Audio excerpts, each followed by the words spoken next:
You've been killing your lavender with a watering can. Not with neglect. With the watering can. With the good potting mix you bought specifically for it.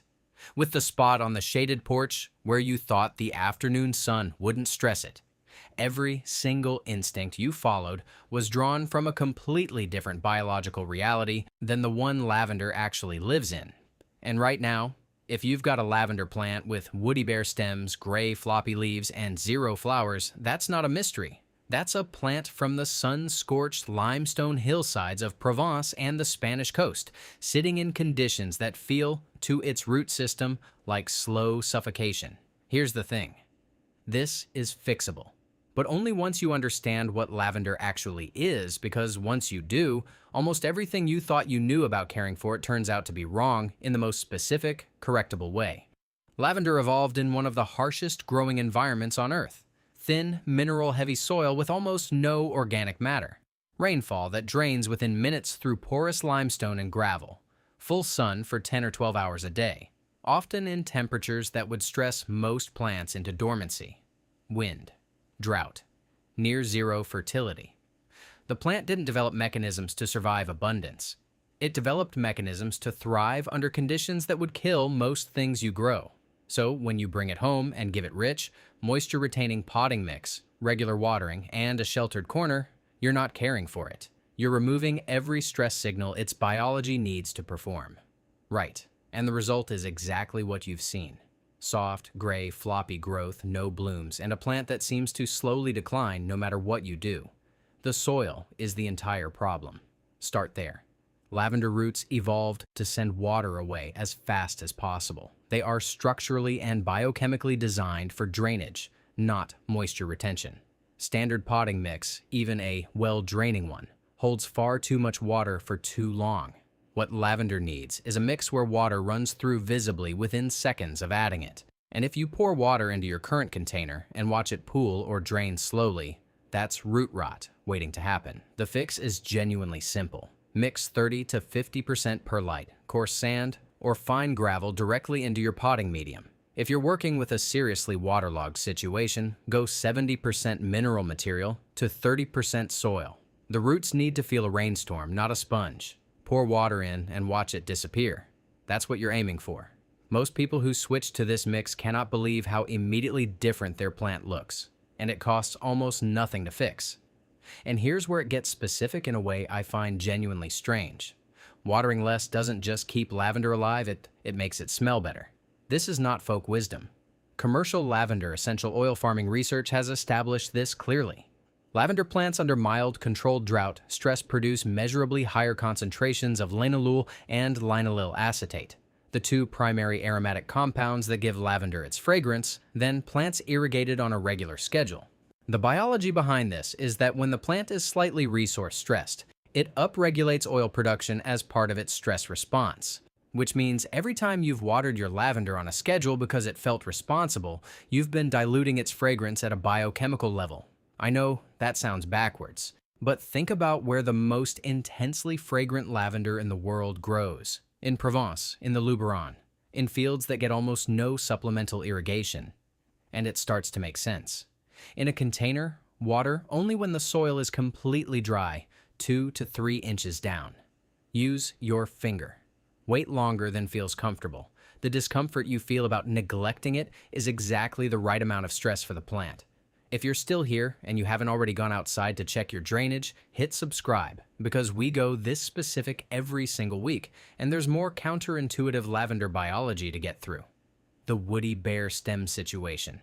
This is where so many lavender plants become unsalvageable, and it's almost always the result of one misunderstanding about how lavender grows. Look, lavender cannot regenerate from old wood. Ever. This is not a guideline. It's a structural biological reality. Cut below the green growth on any stem, and that stem is permanently dead. It will not bud. It will not recover. This is unlike almost every other garden shrub, which is why the standard prune it hard to rejuvenate it instinct is the exact wrong move with lavender. What actually works is this. Twice a year, remove no more than 1/3 of the green growth, cutting just above the lowest green leaves, shaping the whole plant into a rounded mound. Once in early spring as new growth appears, And once in late summer after the first bloom finishes, that's it. That's the complete pruning protocol. For plants that are already seriously woody, where the bare stems dominate and the green growth is minimal, the honest answer is that you may not be able to rescue them completely. What you can do is a gradual renovation over 3 years. Remove the oldest, most woody third of the stems each year, allowing new growth to fill in from the base. Some plants come back from this, some don't. Prevention is genuinely easier than rescue. Okay, light. 6 to 8 hours of direct, unfiltered sunlight is not a guideline. It's the minimum threshold below which lavender's biology simply cannot produce the photosynthetic energy it needs for oil and flower production. Partial shade produces leggy, stretched growth because the plant is quite literally reaching for the energy it needs to function. Lavender, native to a south-facing hillside in the Garrigues, has never lived in dappled light. It has no physiological vocabulary for it. And fertilizer? Seriously, stop. High nitrogen fertilizer produces soft, floppy, disease-prone growth and actively reduces essential oil content. The plant evolved in nutritionally poor soil and performs better in it. The one exception is a light application of low-nitrogen, mineral-based fertilizer in early spring if you're working with a container that's been in the same mix for several years. But more is definitively worse, not better. Airflow is the variable most people never think about, and it kills container lavender consistently. In its native Mediterranean hillside habitat, lavender grows in exposed positions with near-constant wind movement, which is why it has almost no evolved defense against the fungal diseases that thrive in still, humid air around its base. Indoors or in sheltered spots, give it proximity to a regularly opened window, or run a small fan nearby. Outdoors, 2 to 3 feet of spacing between plants is the minimum. This one change has rescued more struggling indoor lavender plants than almost any other adjustment.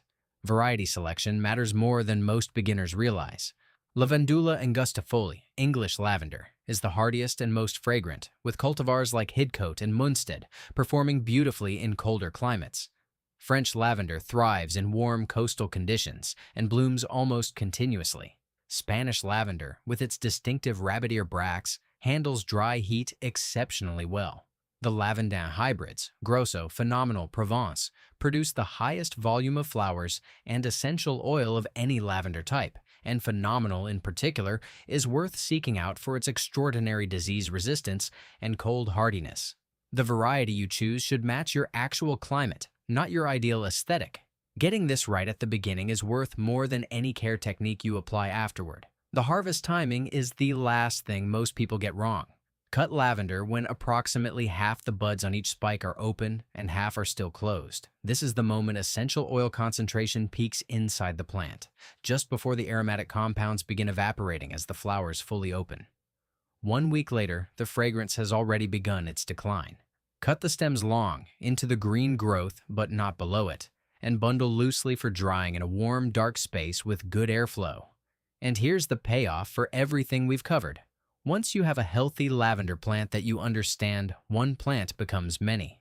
Semi-hardwood cuttings taken in late summer, 4 to 6 inch stems stripped of their lower leaves, pressed into pure perlite or a very gritty mix, root reliably within 4 to 6 weeks. In a single season, one healthy plant becomes 10, 15 years from a single cutting the size of your finger, producing more fragrance every season than the year before.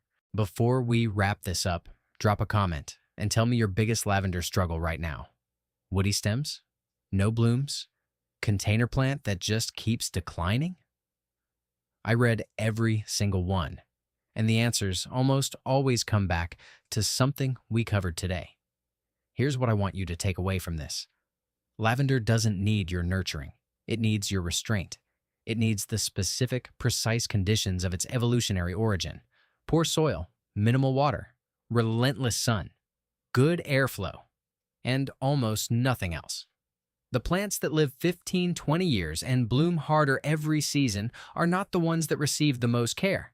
They're the ones whose owners learned, usually through years of lavender funerals, to get out of the way and let a Mediterranean drought survivor do what it evolved to do. And that quietly turns out to be more satisfying than anything you could give it.